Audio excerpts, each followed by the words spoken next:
So myself, Vishwesh, as you guys know, CR as well for some reason. So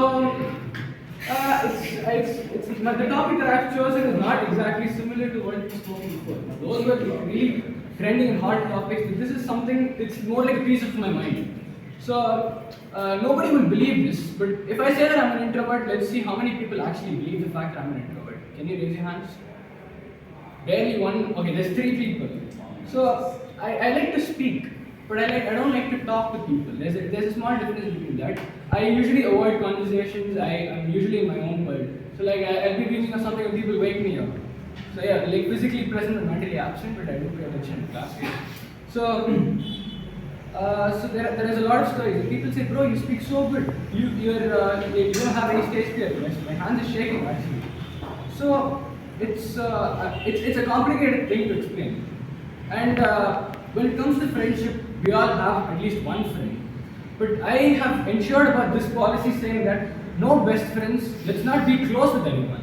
Let's have an acquaintance with people. Let's have our relationship ends after I step out of the college. That's been my policy, and it's been going good for me. People will disagree to this, but so yeah. Let me quote a small poem. It's not actually a poem. I took it out of a hip hop song. I consider it as poetry. So there was an old saying in Tennessee. I think it's in Texas.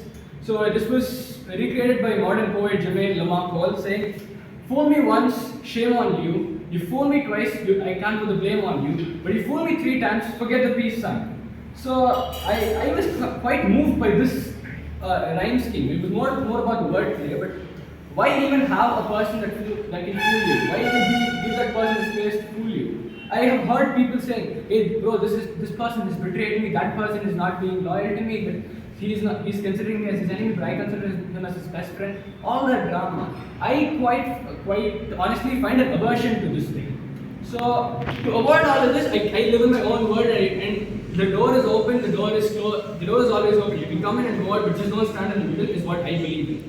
And one more thing, I believe that having an enemy and people saying that nobody likes me and glorifying it nowadays, I find it weird. So like people are saying all these people hate me, my life is miserable, I'm in depression and all that. And that it has become more of a trend. Not having friends is okay, but glorifying having too many enemies is seriously some mental problems. You should get that checked. Is what I believe. Okay. Like I said, the poem does not actually fall into the same context, but I find it quite relatable on a small distance at least. So yeah, I'd like to conclude saying that you can have good friends, but don't have good enemies. No enemies are good. So live on your own life. Cheers. Thank you.